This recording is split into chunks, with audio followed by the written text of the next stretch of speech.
Hey friends, how are you today? And happy Wisdom Drop Wednesday. Our training today is very near and dear to my heart, and it's about setting healthy boundaries to protect your energy with family and with friends, which can be the hardest thing to do because we love our people, right? We always want to be present for our friends, for our family, and show how much we love them.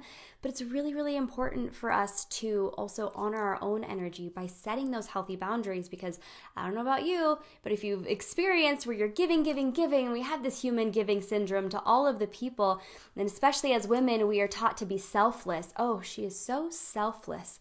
Look at how she gives to everybody. She shows up for everybody. At the end of the day, we're truly exhausted. Like you fall asleep in the middle of the day, or as soon as your head hits the pillow, like you're immediately asleep because you're so tired from giving. And I feel that's great. We can love people, we can give to people and give from our hearts. And with that being said, we have permission to set healthy boundaries so that way we can show up in the highest voltage. Hi, Erin. We can show up in the highest voltage for the people who matter most in our life. Like if you're a mom and you have kids, we don't want to be giving them the leftovers after you have a super busy day doing all the things for all the people.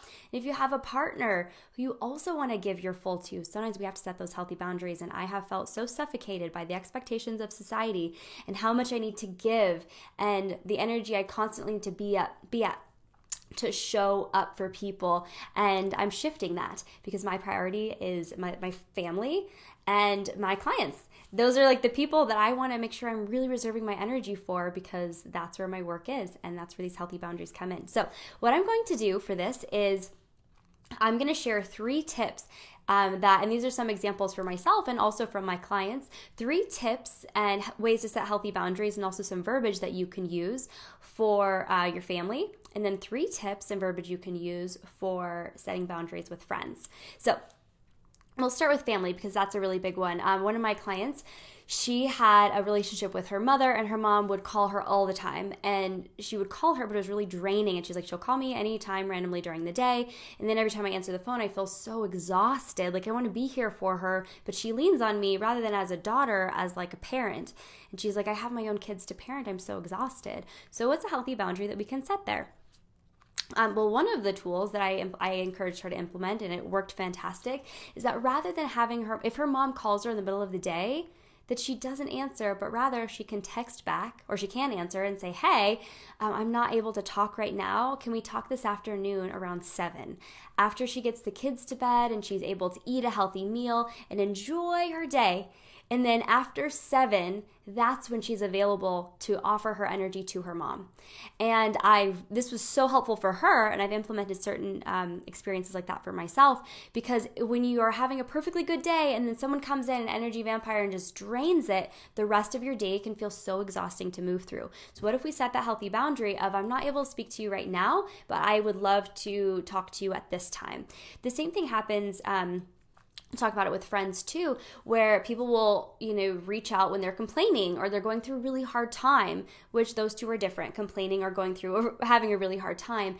And I want to be here for that person, but I have to maintain my voltage to be so high, and so do you, right? So sometimes we can't stop in the middle of the day and just like allow that energy to leak, because it's really important to be present with where we are and keep our energy up. So what I will do is I will schedule time for that. And usually I will check my messages or respond to those messages in the afternoon, right before bed. And then once Presley is asleep and everyone has dinner, then I can pay attention to that message, and I can do some breath work afterwards to release any of that energy that I may have absorbed from that conversation and release it, and then I can go to bed in peace. And that way my day isn't interrupted. So those are some ways to set healthy boundaries. Scheduling. Another one is a relationship. Okay, I'll give you an example with my daughter's dad. Presley's dad and I are separated, and we do have a decent relationship, but there are some times where he gets really frustrated and very reactive and will say very, very hurtful things.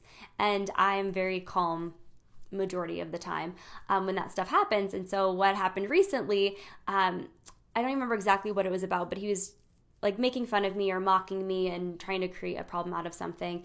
And I could have sat there and listened to it, him degrade me and berate me and tear me down and make me feel sad and self-conscious, or I can do what I did, which was please hold. I am unavailable for you to speak to me that way. I need you to stop and shift the conversation. And he was like, what was that? And I was like, I'm unavailable for you to speak to me that way, and I would like to shift the conversation. I was like, can I talk to Presley? And so that's something you can do. You don't even have to say, oh, thank you for the feedback, but no, I am unavailable to be spoken to this way, and I choose to change the conversation. It gets to be that simple. And that works. It works. Depending on the person, their receptivity. In that case, it just made him even more mad, and I said, okay, goodbye, and I hung up because I'm unavailable for it.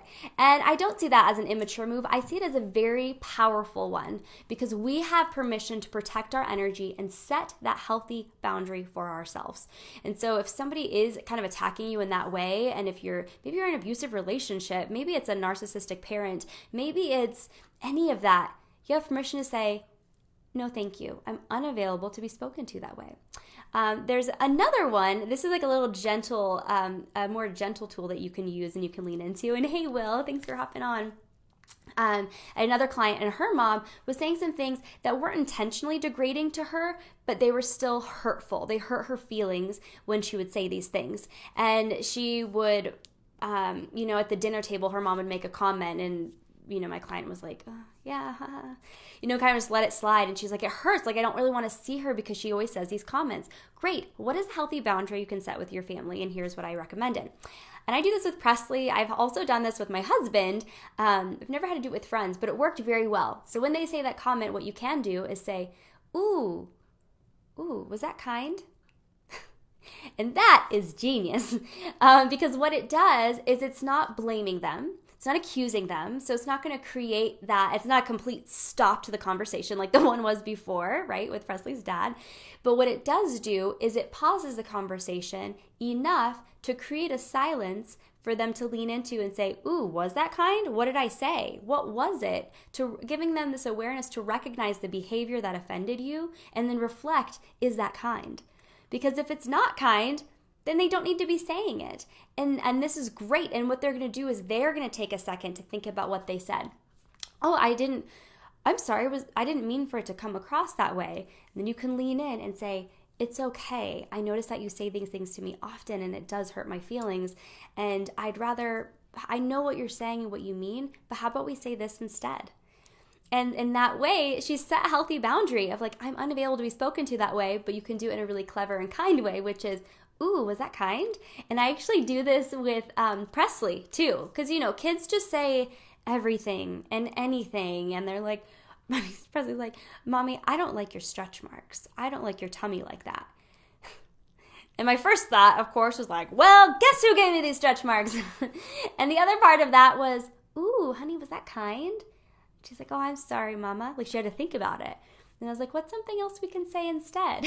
So you can help walk somebody through. Sometimes people aren't emotionally equipped with the verbiage to fully express what is it they want to say. So they just say it. I used to be that person. I was so blunt. I've had to learn a lot about empathy. And so when you pause and you say, ooh, was that kind? You give them an opportunity to grow in that moment and learn, ooh, maybe that wasn't kind. And maybe my delivery can be shifted or improved by taking a moment to reflect on the situation. So those are my top 3 tips of setting healthy boundaries to protect your energy with your family.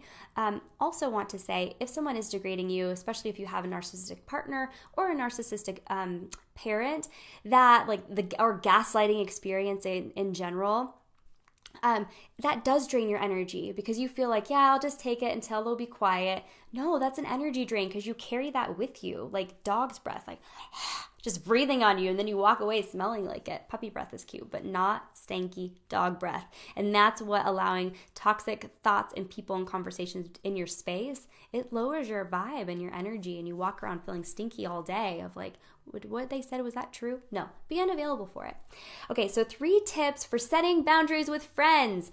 Okay, this is the hardest one for me because I want to be with all of my friends and I want to meet everybody for coffee and I want to support every person and remember every single birthday. Like, I hope you know that's absolutely where my heart is, but where my life and my business are at, I don't always have the time to fit all of those things in.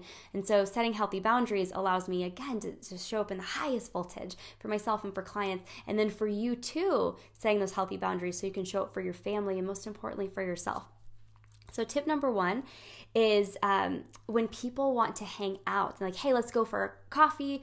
I'm more likely to go for a walk or a hike, so that way I'm getting in some sort of movement and I can leave. I rarely ever invite people over to my home because then it's awkward where I'm like, I really only have an hour of time in my day. And I don't want to ask people to leave. So I will always go to a place, if it's a hiking location or something like that, so that way I can leave if I need to, and we can also get some movement. But people are like, let's go to coffee or let's go to tea or hang out at my place. I'm like, I have like my best friends who are my sisters and I do life with. But for like acquaintances and friends, we can't always make that time and space for them. So here's a great thing that you can say, and it is true, is I would love to. Thank you so much for the invite. My heart says yes, but my calendar is saying no. And when is the next time that we'll be together at the next meeting, the next Zoom event or networking meeting or something where we can maximize our time and our energy by showing up at a group event or inviting them to a group event, or maybe they know of a group event and you can go there too and see all of your friends at one time. And that has been so incredibly helpful for me, honoring my time and then honoring theirs as well, because it doesn't serve anybody if you're going for a walk or a hike or you're going to tea with someone and you're stressed out because you're like, ooh, I gotta go, or I have so many things to do and I have to get them done. This is the only time that I have to get it done. And I want to be present with this person, but I'm not able to because I haven't set my healthy boundaries, right? So that's number 1. My calendar, or my heart says yes, but my calendar says no.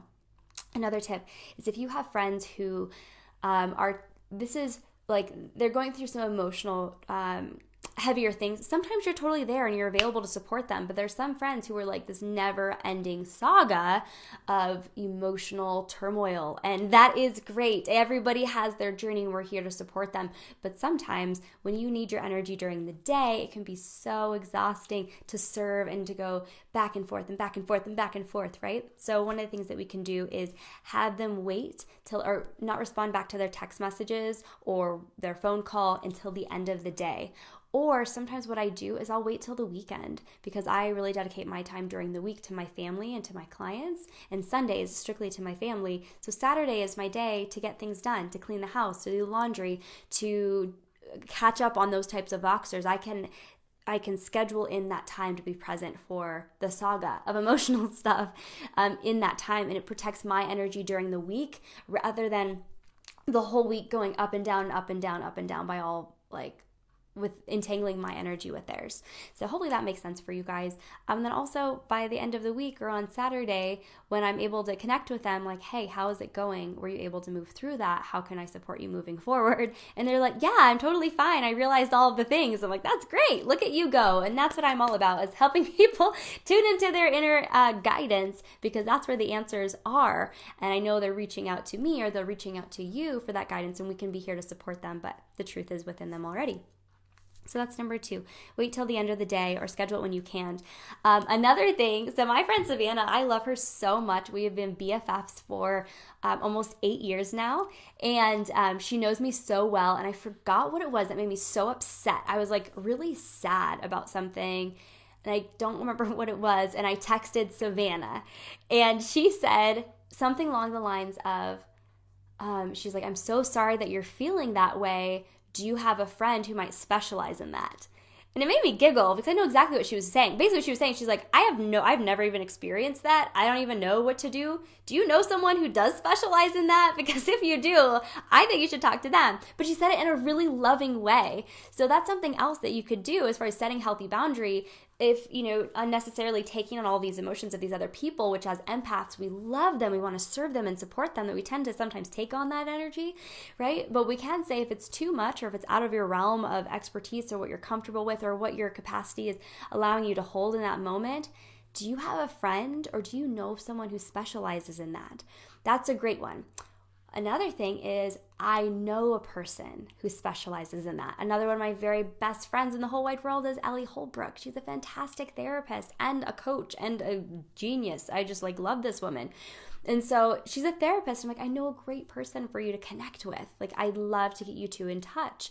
And so that's a great way to set the healthy boundary. So you're protecting your energy and theirs, and you are doing them a service by shifting them into a different platform and a professional. So number 3 is I wrote down play dates. So how do you really want to see a person, you really want to hang out with them. And I think this goes back kind of to scheduling, because I did have a person and she's like, hey, I want to hang out, I want to do this. And I was like, great, my soonest availability is this date. And it was almost a month out. And she said, are you really that booked out?